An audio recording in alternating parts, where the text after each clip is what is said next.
अर्जुन कह रहे हैं, हे कृष्ण, यदि कर्म की अपेक्षा ज्ञान श्रेष्ठ है तो हे केशव, तुम मुझे ऐसे हिंसक कर्म में क्यों ढकेल रहे हो? समस्या का यही आखिरी उत्तर है। कर्म तो तुम्हें करना ही पड़ेगा, कर्म तो तुम प्रतिपल कर रहे हो, कोई नहीं बच सकता कर्म से। बस ये देख लो कि तुम्हारा कर्म आ कहां से रहा है, भीतर के बेहोश अंधेपन से या तुम्हारी निष्कामता से। वंदिता भाटिया है दुबई से।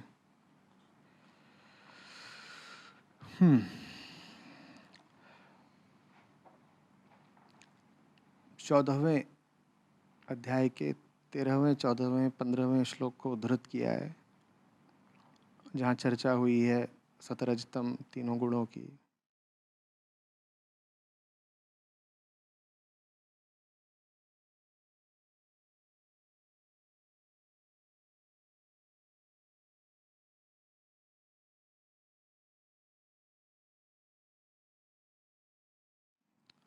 फिर कह रही हैं कि आचार्य जी, कृष्ण कहते हैं कि अनादि परम ब्रह्म न सत है न असत। अनादि परम ब्रह्म न सत है न असत। कह रही हैं ये क्या बात है, बताइए। असत नहीं है इतना तो समझ में आता है, ब्रह्म माने सत्य, लेकिन सत्य सत नहीं है ये तो समझ में ही नहीं आता, क्योंकि सत्य का तो संबंध ही हमने आज तक सत्य से ही जोड़ा है। भाई सत्य और सत अलग अलग कैसे चल सकते हैं? फिर इस पूरे अध्याय में श्री कृष्ण बार बार ये भी कह रहे हैं कि तमोगुण तो बंधन है ही, रजोगुण भी बंधन है, बेटा बचना सतोगुण भी बंधन है। तो कह रही हैं ये क्या बात है? उसी संबंधित उन्होंने पूछा है कि ये कैसे है कि ब्रह्म असत तो नहीं ही है, सत भी नहीं है। समझेंगे साथ में। आप असत किसको बोलते हैं? किन चीजों को असत बोलते हैं कि ये झूठी हैं? असत माने जो चीजें झूठी हैं, उनको कुछ उदाहरण दीजिएगा।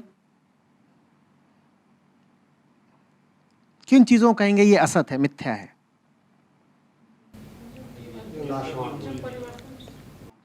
ठीक है ना, इन सब चीजों को आप बोलते हैं ये असत है।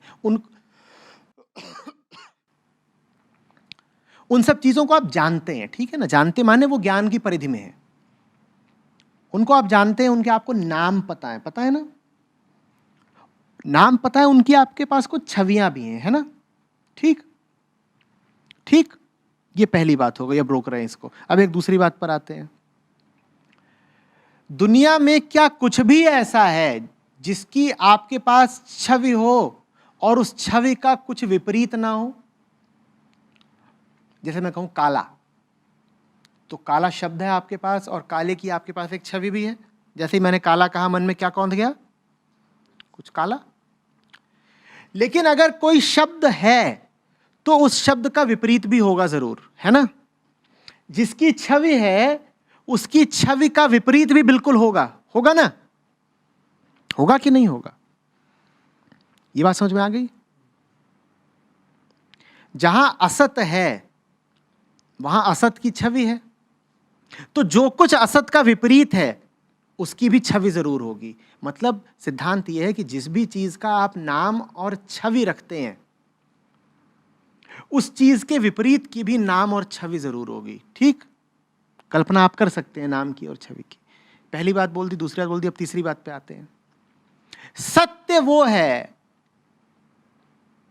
जिसका ना नाम हो सकता है, ना छवि हो सकती है, ना कल्पना हो सकती है। ठीक, अब इन तीनों बातों को मिला के देखिए। असत का नाम भी है, असत की छवि भी है, असत की कल्पना भी है। तो असत का जो विपरीत है वो क्या है? सत। तो सत का भी क्या होगा? नाम भी होगा, छवि भी होगी, कल्पना भी होगी। असत का नाम और छवि होते हैं ना, तो असत के विपरीत जो सत है उसके भी नाम और छवि होंगे, होंगे ना? जैसे काले का विपरीत सफेद। लेकिन सत्य, अभी हम ब्रह्म बोल देते हैं उसको, ब्रह्म की कोई छवि नहीं हो सकती, नहीं हो सकती ना। इसका मतलब असत ब्रह्म नहीं है। असत ब्रह्म क्यों नहीं है? क्योंकि असत की छवि होती है। सत भी ब्रह्म नहीं है, क्योंकि सत की भी छवि होती है। और सत की छवि क्यों होती है? क्योंकि असत की होती है। अरे गड़बड़ हो गई। तो असत ने अपने साथ सत को भी डुबो दिया। तो इसलिए कृष्ण कह रहे हैं कि ब्रह्म सत तो नहीं ही है, असत तो नहीं ही है, सत भी नहीं है। ये बहुत बहुत आगे की बात है।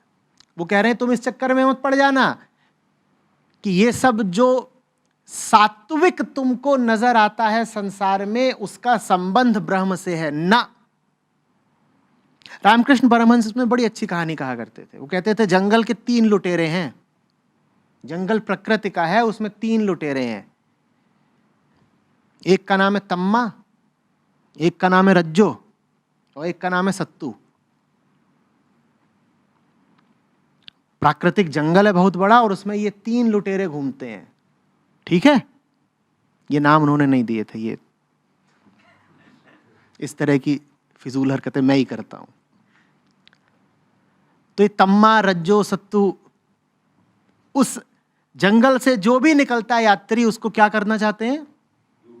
लूटना चाहते हैं। ठीक है, इनके तरीके लेकिन अलग अलग हैं। तम क्या करता है? तम उसको बैठाता है, कहता है अरे बैठ ना, कहां आगे चला जा रहा है, लिप्पी लिप्पी, और उसको पिला करके उसको लूट लेता है। रज का तरीका उल्टा है बिल्कुल, वो डराता है, कहता भाग, और गलत दिशा में भगाता है, जहां वो जा करके किसी दलदल में गिर जाए, कहीं फंस जाए। जब वो गिर जाता है, फंस जाता है, तो फिर उसको लूट लेता है। कह रहे सत का तरीका इन दोनों से अलग है। वो कहता है कि मुझे ज्ञान हो गया है, मुझे लूटने वगैरह में कोई रुचि नहीं है, आ मैं तुझे जंगल के बाहर छोड़ाऊंगा, बस रास्ते भर तू मेरी बात सुनता रहे और तारीफें करता रहे। तू तारीफ भी मत कर, तू बस मेरी बात सुनता रहे, उतने में मैं खुश हो जाता हूं। तो सत कहता है तू इन दोनों के चक्कर में पड़ मत। ये तम्मा, ये रज्जो नालायक है, लुटेरे कहीं के। मैं लुटेरा नहीं हूं, तू मेरे साथ आ। और वास्तव में अगर रुपए पैसे की दृष्टि से देखा जाए तो ये जो सत्तू है, ये लूटता कुछ नहीं है, ये यात्री को जंगल से बाहर छोड़ आता है। लेकिन फिर भी चुपके से ये अपने लिए कुछ ले लेता है। क्या ले लेता है?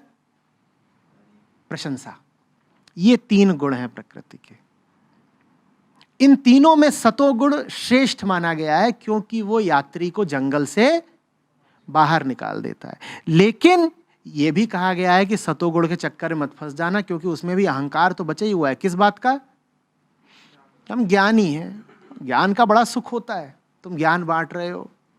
फिर ज्ञान के कारण यह भी होता है कि तुम उल्टे पुल्टे चक्करों में नहीं पड़ते, क्योंकि तुम्हें ज्ञान है, इसीलिए तुम तम्मा की तरह क्या नहीं करोगे? शराब नहीं पियोगे, आलस नहीं करोगे, बेहोश नहीं पड़े रहोगे। तम्मा यही करता है, पिया बेहोश पड़ा है, कोई मतलब ही नहीं उसे दुनिया से। चूंकि तुम्हें ज्ञान है, इसीलिए तुम रज्जो की तरह क्या नहीं करोगे? डराओगे नहीं, धमकाओगे नहीं, लालच नहीं करोगे। तो ज्ञान तुम्हें उन सब चीजों से मुक्ति दे देता है। ज्ञान तुम्हें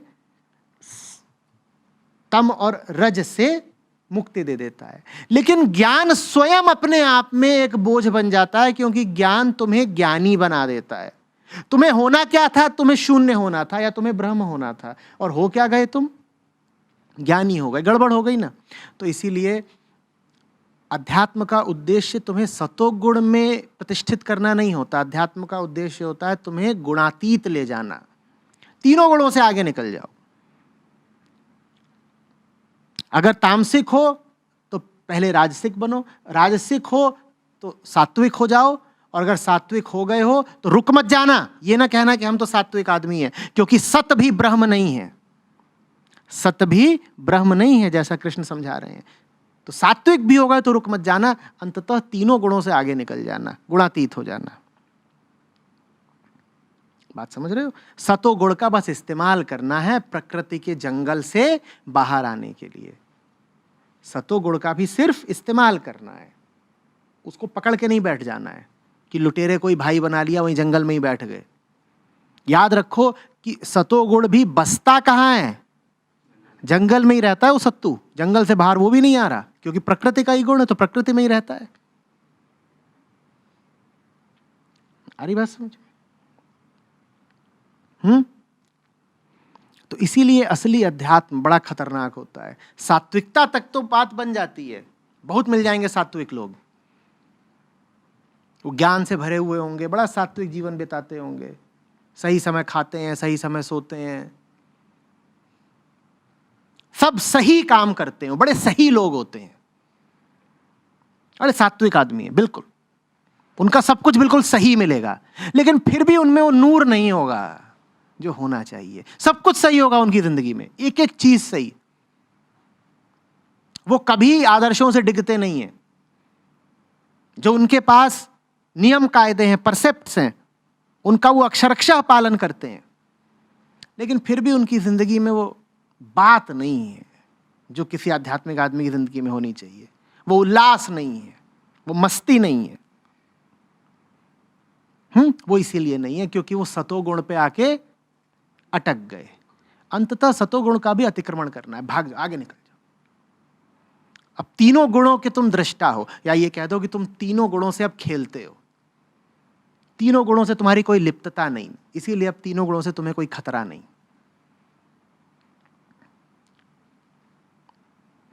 आ रही बात समझ में? शिवानी ने सवाल वही पूछा है कि सतो गुण को उच्चतम बताते हुए भी उसका अहंकार से संबंध क्यों जोड़ा गया है। शिवानी, इसका उत्तर मैंने सत्तू वाली कहानी में दिया था। ज्ञान का सुख बड़ा आकर्षक होता है, इसीलिए सतो गुण भी त्याज्य है। ज्ञानी को अपनी तमता और रजता से तो मुक्ति मिल जाती है, ज्ञान के कारण उसे तामसिकता से और राजसिकता से तो मुक्ति मिल जाती है, पर वो ज्ञान भी अपने आप में अहंकार को बढ़ाने का और अहंकार जनित सुख पाने का एक जरिया बन जाता है। तो जानने वालों ने कहा ज्ञान का इस्तेमाल करके रज और तम को हटाओ और फिर इस ज्ञान को भी विदा कर दो। ज्ञान का इस्तेमाल करके रज और तम को हटाओ और फिर जब देखो कि ज्ञान का काम पूरा हो गया तो ज्ञान को भी कहो टाटा बाय बाय, तुम भी जाओ, तुम गुणातीत हो जाओ, तुम ज्ञानातीत हो जाओ, तुम प्रकृति से ही परे हो जाओ।